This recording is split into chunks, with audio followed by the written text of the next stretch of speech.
శ్రావణి ఇప్పుడు మనకి అక్కడ ఉన్న చిత్రాన్ని చూసి దాని యొక్క పేరుని మీకు వివరిస్తుంది. ఫస్ట్ ఇదేంటమ్మా? కుండ. ఓకే, కుండ కరెక్టే. అది కుండే కదా, మనం నీళ్ళు పట్టేది ఇంట్లో కుండలోనే కదా నీళ్ళు పడతాము, అంతే కదా. సో అదే కుండని మన యొక్క పుస్తకాలలో ఏ పదంగా చదువుతామో మనం ఇప్పుడు అక్కడ రిలీవ్ అయ్యే లెటర్ మీద ఆధారపడుతుంది. ఓకేనా?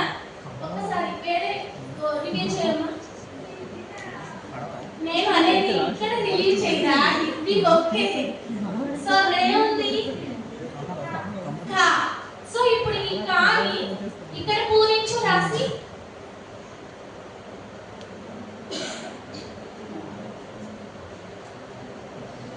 సో ఏ లెటర్ అమ్మా? కా. ఇది బా. ఇది బా. కలిపి చదువు. కడవ. కడవ. ఏంటమ్మా ఇంకొక పేరు? కడవ. కుండకి ఇంకొక పేరు ఏంటి? కడవ. Okay, next. ఇప్పుడు ఆ మేడం వస్తున్నారు. సో మీ ఫ్రెండ్ తను కూడా వచ్చి ఇక్కడ ఏం చేస్తున్నాడమ్మా? ఈ వ్యక్తి నడుస్తున్నాడు. ఓకే, నడుస్తున్నాడు. నడుస్తున్నాడు అన్నది ఒక క్రియ, అవునా?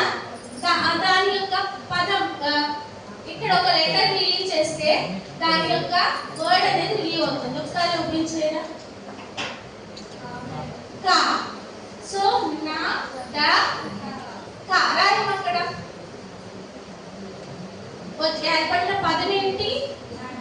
నడక. Okay, next. ఇదందరికీ తెలిసిన పక్షే, అవునా? ఏం పేరు? రామచిలుక. అందరూ రామచిలుక అంటారా చిలుక అంటారా? చూస్తున్నట్లే చిలుక. ఓకే, ఇప్పుడు ఇంకొకటి నువ్వు రిలీజ్ చేయరా? ఇది కా. ఓకే, ఇక్కడ ఆల్రెడీ ఏముంది?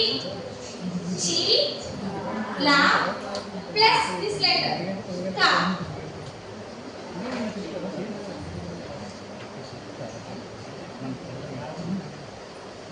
కలిపి చదువు. చి లా కా, చిలక. Okay, next.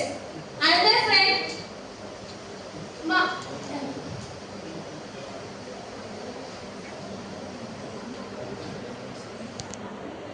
తడి. ఇది ఏంట్రా? ఫ్లవర్. ఎక్కడ ఉంది? వాటర్ లో వికసించే పుష్పాన్ని ఏమంటారు? తామర. ఇంకొక పేరు కమలం. కమలం. ఓకే, సో కమలం. ఇక్కడ లెటర్ రిలీజ్ చేయమ్మా. కా. ఆ కాని ఇక్కడ జతకూర్చు.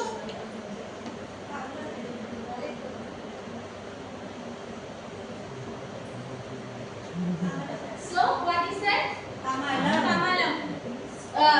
సో చూడండి, మనం ఒక అక్షరాన్ని ఉపయోగించి అనేక రకాల పదాలను మనం తయారు చేయగలం. మీకు తెలిసిన కొన్ని పదాలను ఇవాళ ఇంటికి వెళ్ళిన తర్వాత ఒక 5 words ఓకే రాసుకొని రేపు తీసుకొస్తే రేపు క్లాస్లో చెక్ చేస్తాను. ఓకేనా?